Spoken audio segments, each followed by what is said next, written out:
Amen. Thanks, Dave. You all right? All right on the balcony? Cheap seats? Sun streaming in up there. It's great. I don't know where that came from. Sorry about that. Absolutely no idea. Let's just move on, shall we? I want to tell you a bit more about Hannah, who was playing the piano today. She played nicely. Hannah is our administrator. Oh. I don't know why I said administrator. The emphasis is all wrong. Is our administrator. And Hannah's been our paid administrator for a year. And she's doing a cracking job, though I'm not allowed to tell you that. When I said, Hannah, is it all right if I tell a bit of your story? She said, that's okay. And I said, if I tell them you're doing a cracking job, I said, don't tell them that. So I'm just going to say to you, Hannah is our administrator. She's been our administrator for a year, and she's adequate. And I want to tell you a funny story about Hannah being our administrator. And what it is she did about a month's work for us. And then she came to staff meeting. Actually, I think she said this more than once, so she may well have said it to lots of you as well. And she came to staff meeting, she said, I cannot believe how much stuff is happening in this church. I can't believe how many people are in and out of this building all week long. I can't believe how busy it is. I can't believe how much life there is here. But she may not have said these things with quite as much energy as I've just given it there, but you can imagine how it was. Now, that is really, really funny.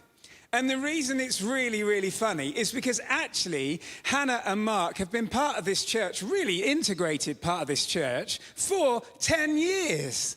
And yet she was still surprised. It's even funnier than that, because not only have they been part of the church for a long time, Hannah was on our leadership team for 6 years and served really well, did all sorts of fun things and dry rot, and knew so much detail about what was going on in the life of the church. And yet, when she was here all week long and saw it, she said, I can't believe just how much there is. One of the great privileges of my job is to see all of that. In fact, when I came and interviewed here just over 10 years ago, the leadership team said to me, one of the main things we think we need in this role is there's loads of good things going on in the life of our church community. We need somebody who's got the time to see what they all are and see how they all join up. And that's what I get to do. And it's such a privilege. When I talk about all of the life that goes on here all week, I don't mean people coming in for dole meetings. That may occasionally happen, but that's mostly not what I mean. I mean people coming into this building for really good and life-affirming things. People coming into this building and finding themselves in community, establishing friendship, coming out of isolation, finding their needs met, finding themselves blessed. For, all of the things that go on here are a blessing to our wider town and our community. And there are loads and loads of people in and out of here every week who totally feel like they're part of our church, even though they don't yet know Jesus, even though they don't want to worship with us on a Sunday morning yet. They are experiencing life here. And I would say they're experiencing abundant life here, the life that Jesus came to bring. People come in and they feel welcomed and valued and respected and listened to and loved and helped. And in all of those things, they're receiving the grace and the generosity of God. They're discovering that God loves them. Even if they don't want to use those words yet, they're experiencing the gracious love and welcome of God through all that happens here. And some of them are beginning to ask big questions about their lives and about what God has for them. And that's just so exciting. It's such a privilege to serve a church that feels like the kingdom, feels like the life of the kingdom all week long. And do you know, Sarah and others, me too, Kez, Dave, I think, have been talking about how do we get better about talking about Jesus and what he's done for us with all of the people around us. I tell you, lots of the people who come in here all week long are better at PR for this church than most of us, do you know? Because they're just constantly telling their friends, it's so good. You must come along. You must come and take part. And again, one of the privileges of my jobs is the number of people who come to me and say, this group is just brilliant. This has been a lifesaver for me. This is so much help. We are... particularly people coming out of pandemic, people who are isolated, older people who are isolated, we're providing them with friendship and support and life. We're providing parents with support and encouragement and so many other things too. It's just great. And those people keep coming back and again and again and again because they find something special here. And I'll tell you how many.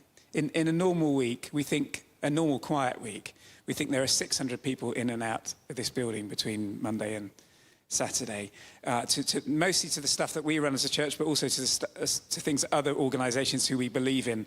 They have people in, they rent space in our building too. That's the quiet weeks, okay? And then there's the busy weeks when we might put on a Scale Electrics evening or a breakfast or a community lunch or a craft evening, or when we might have the bookshop running a big event, or we might have a concert, and then, there could be easily twice as many people here. And then there's all of you on a Sunday morning as well. I wasn't counting you yet. And it's not just the case that there's all of this life going on in the week. I wish you could see more of it. Some of you see some of it. I wish you could see more of it. Do you know, if you get a day off in the week, give us a ring in the office and say, what's going on? Can I stick my head in? And do that, because some of it is just fantastic. Why was I telling you that bit now? Oh yeah, it's not just that we're all here on a Sunday morning getting excited about Jesus. One of the new people in the church said to me this week, she said, yeah, it was great. And there was somebody in front of me flinging their arms in the air. Well, yeah, it's good. You don't have to do that, but you can do that too if you like. Anyway, it's not just us on a Sunday in worship getting excited and then all these other people who come in during the week and there's no crossover between the two. No. Particularly in the last few years, we're seeing more and more people come from one into the other. We're seeing more and more people who we meet midweek beginning to say, what is it you do on a Sunday morning? Can I come and see? And they do, especially from Coffee and Company, which is a new group taken on from something wonderful that Carol's run for years and years.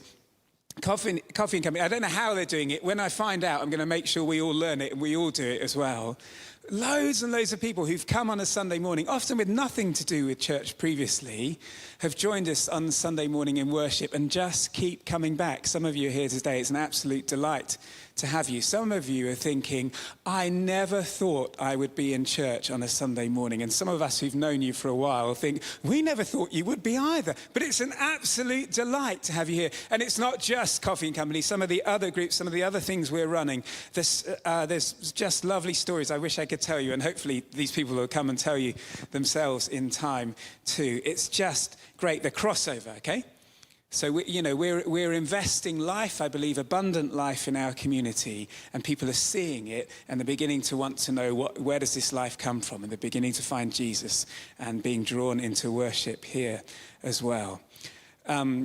Coffee and Company is one of the really special things going on at the moment. Also, I think the stuff that's going on with our children. They weren't up here this morning, but do you know that thing where the children come up here and they dance around and sing? And then last week when Sarah said to them, what do you think of church? They're like, 10 out of 10. Do you know, that is not normal, actually, and it's really special. And we need to keep praying for our children because what God's doing among them is just so exciting.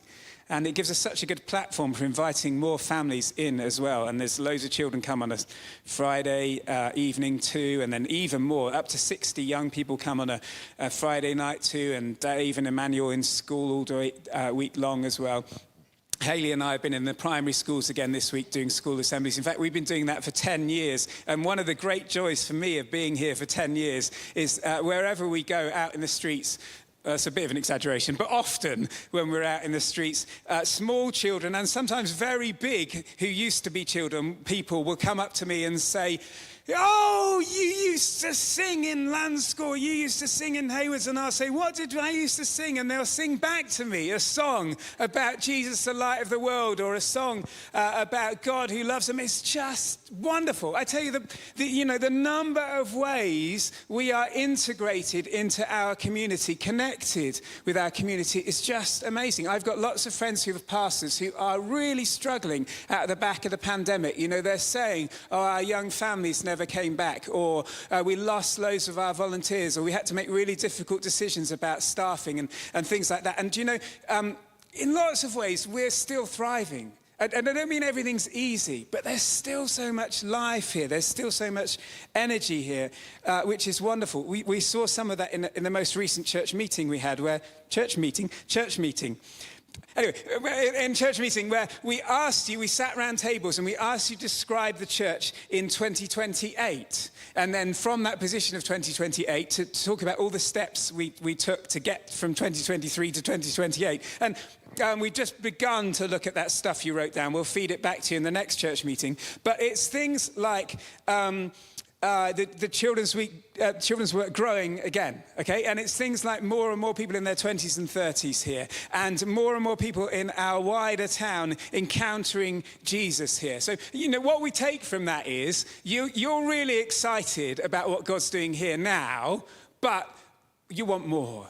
You think there's more. You think there's more growth. You think there's more impact that we can have. We celebrate where we're at, but we're praying for more. Would you like me to slow down a little bit? No, so you're saying, well, I'm going to slow down a little bit anyway. I'm going to tell you some of the stuff we're hopeless at telling you about. We're hopeless about remembering to talk about money and how the nuts and bolts of the church actually happens. So let me tell you, as a congregational church, we are independent, okay? We're a standalone church. That doesn't mean we have our back to everybody else. So there's lots of significant relationships we're in, but we pay our own way. Nobody else is overseeing us in that way. And all of the stuff that we do all year long costs money. How much money do you think I'm going to say? Maybe have a figure in your head. Don't tell me out loud. But this year, our budget for 2023, what we expect to spend is £139,000. £139,000 to do all of the stuff that we do. Where does that money come from? Well, several different places. Quite a chunk comes from rent. So we do rent out spaces in the building to groups who we think are doing really good stuff in our community. And so there's quite a lot of money comes from that.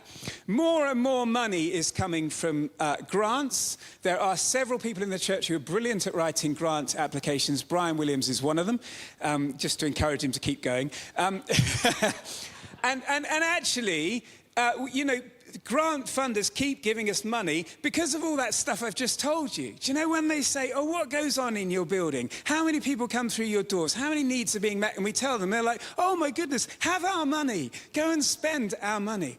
So quite a chunk comes from that too. But then the vast amount of money to fund all of this good stuff that we're doing comes, in fact, the last few years, about 75% of our income comes from what you lot give on Sunday mornings, and more of you actually directly from your banks. So the wonderful thing about setting up a standing order, by the way, is that it means your money comes to church even when you don't. 75% of what we spend, of all of that wonderful work, and it really is. And by the way, do you know, we have a great leadership team, we have a great treasurer. I have absolute confidence that they spend that money really, really well, really wisely. 75% comes from us. When you think of that figure I told you, and then you look around these people, that's just amazing, isn't it? Isn't that incredible what we're doing here? We're giving as part of our worship, and we're creating, we're funding, we're resourcing all of this life in our community, all of these ways that our town and the villages around it, the people in this place, are being benefited. It's just great. I feel quite humbled by all that we can make happen. And I feel quite humbled by all that you do and all that you give to allow this to happen. Quite humbled by all that you give to make this happen. Well, to almost make this happen. Because last year we had a deficit. Last year we spent £2,000 more than we had in, which actually was better than we thought. We expected to be worse off at the end of the year than that. This year, 2023, when we set our forecast, we forecast that by the end of the year we'd have a deficit of £19,000. So we would have in £19,000 less than went out, okay? Here we are now in November, and it's better than that. We now forecast our deficit's going to be about £10,000, okay? So that's significantly better, isn't it?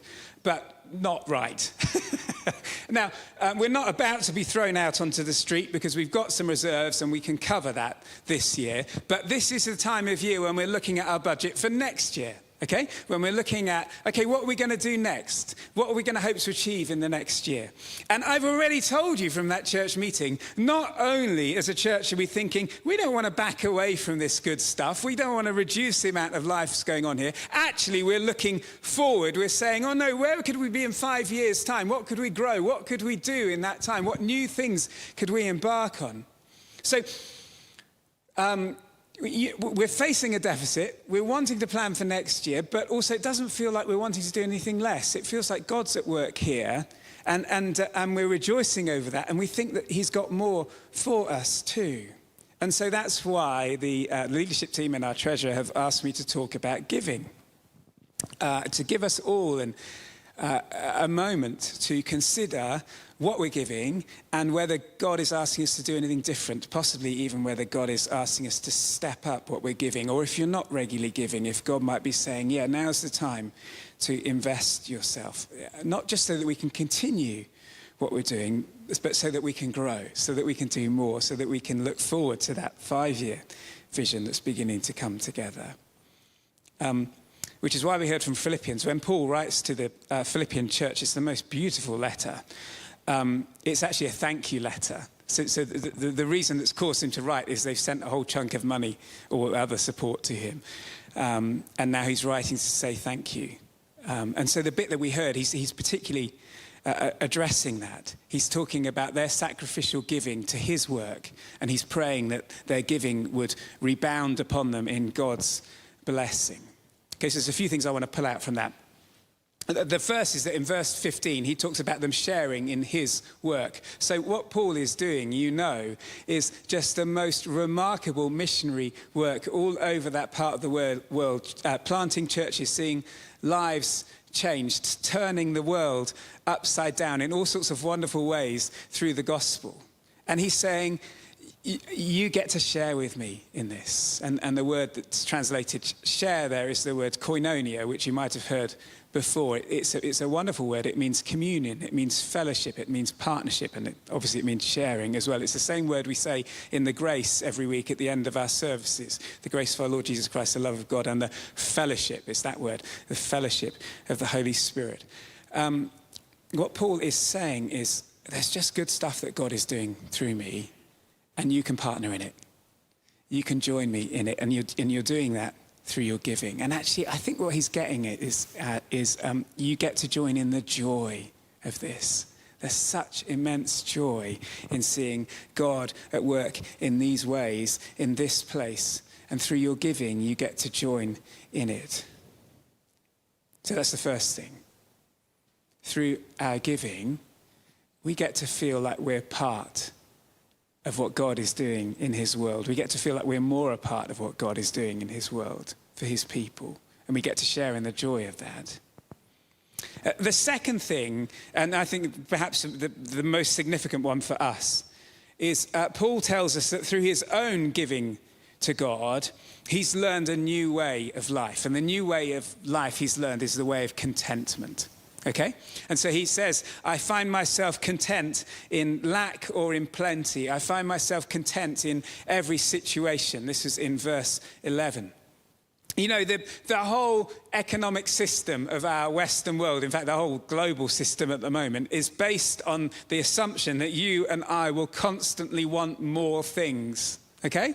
And so there's this massive advertising industry which is playing into that all of the time, telling us again and again and again, you're not content, but when you have this, you will be content. When you've bought this from us, then that will bring meaning and fulfillment in your life.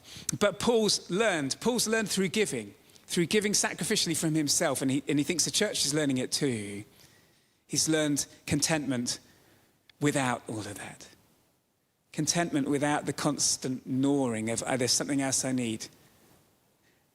When we practice giving, especially when we practice secret giving, which this is, by the way, whatever you give to the church, the treasurer and the administrator have access to the bank account for obvious reasons. Nobody else knows what anybody else gives, and we don't want to know. When you give, especially when you give secretly, you're training yourself in this art of contentment, of finding contentment not through what you earn or what you get or what you possess, but contentment in giving yourself away and giving of yourself. The third thing then is our giving helps us get our focus off ourselves and our focus onto the needs of others. So this is quite closely linked, really. You know, one of the significant problems with the human heart is that we're turned in on ourselves. We're self-focused. But when we learn to give, when we practice a habit of giving, it turns us out. It turns us out. It opens us up to the world of beauty and need beyond our own immediate concerns. When we practice giving, we open ourselves up to all that's out there. The image that Paul uses, he talks about them reviving their giving. That word revive is like the idea of a tree that's been dormant, but as you know, you might be about to chop it down because it's not producing anything, but then it suddenly fruits with life. And it was great that Dave read about the fruitful tree at the beginning of the service there. That's what we're supposed to be like. Not like a tree which, you know, all summer long with its leaves is absorbing the energy of the sun and turning it into starch, which then it just pours down into its roots. But no, a tree that also uses all of that energy to produce fruit so that everything around it can experience that sweetness and that life that comes from that tree. That's what we're supposed to be like.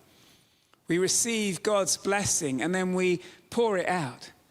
And when we practice giving, we foster in us more and more of that generosity so that whatever worthy cause comes before us, whatever the need we see in front of us, whoever is before us who just needs a bit of encouragement or a bit of help, we find it much more easy, much more natural just to give. My hope this morning is that I might inspire you, again, with what God's doing amongst us here. I might just be honest about the financial situation we find ourselves in and actually the way that we want to do more. And that then I might just give you that overview of some of the things Paul there says about the benefits of giving to us. And, you know, for Paul, in all of those things, as we get to share in the joy of God's work, as we learn contentment, as we get the focus off ourselves and on the needs of the world, in all of those ways, God is blessing us. Paul talks about it's not that he's excited about the gift that he's received. He's excited that because the people who've given, God is going to bless them in return. And God does bless us in all of those ways with his life. It's like we get ourselves, God is immensely generous, and as we learn a habit of giving, we get ourselves into that cycle of receiving his generosity, giving, and we become more and more like him, giving of ourselves as he gives everything in Jesus to his creation. As we establish a habit of giving, that's interesting, isn't it? That's why we heard from Leviticus, those words at the very end of Leviticus. You might know that Leviticus has masses and masses of very detailed instructions about how the people should worship. And this last bit is about what their land produces. And the teaching in Leviticus there is that everybody should set aside the first 10% that comes from their land and then give it to God, bring it to the temple, and it then supports temple worship. It makes temple worship happen. Leviticus, most of us think that lots of those rules in Leviticus aren't for us now. You know, we think Jesus has fulfilled lots of that stuff. Though I want to be clear, there's lots of you, and I'll get cross if I don't say, sorry, you'll get cross at me if I don't say this clearly enough. Lots of you absolutely think this principle of giving at least 10% of what we earn to God is still for us and still brings us life and blessing. However, whatever you think of that, whether you think that's a law for us today or whether that's just helpful to know about, it is helpful actually. I don't know what your giving is like. Maybe you get to the end of the month and see what's left and then think, well, what could I give to? What worthy things? Who do I want to help? And actually, when you do that, don't you often find that you get to the end of the month and there's not very much left? Or maybe you find something to give, but you end up thinking, I don't feel like I made enough of a priority of this. It felt like I was just giving to God after I'd sorted out all these other things. So perhaps that idea of considering up front a percentage of everything that's coming in that we want to make sure we give away. Maybe that's a really good idea. And maybe it's not 10% like in Leviticus, maybe it's 5%, or maybe it's you start with 3%, but you work your way up to 10%, or maybe you go a lot beyond that. But maybe just being intentional about what we give, setting a strong intention at the beginning of the month, or, when we've got time to think about it, might do us a lot of good, might help us in all those ways that Paul says giving helps us, might change us in all those ways that it says, that Paul says it will change us. So I invite us all, and we'll talk about this in life groups if you want to. We're not going to do, somebody told me they know about a church where they ask to see your bank statements. We are a long way from that. I mean, the fact that I haven't really properly talked about giving in 10 years goes to show quite how far away we are from that. But I just want to invite you, as we look forward, as we think about what God could do here next, to consider, if you're not regularly giving, perhaps God is stirring you that you could. And perhaps he's stirring in you what you're giving at the moment. Is there more joy for you here? Could you feel more a part of what's going on through what you give? As you think and pray and talk about that, we're just delighted if you would do that. And we're delighted for the opportunity to work together to keep seeking God and serving people and sharing hope in this place now, but also as we look forward. And I suggest to you, as much as we can take part in that, I suggest to you that we will continue to find more joy and more life and more contentment in our own lives and in this town, that we will see more of Jesus' joy here, more of his life, more of his abundant life for all of the people that he deeply loves, all of the people that he's got plans and purposes for. Amen. Dave.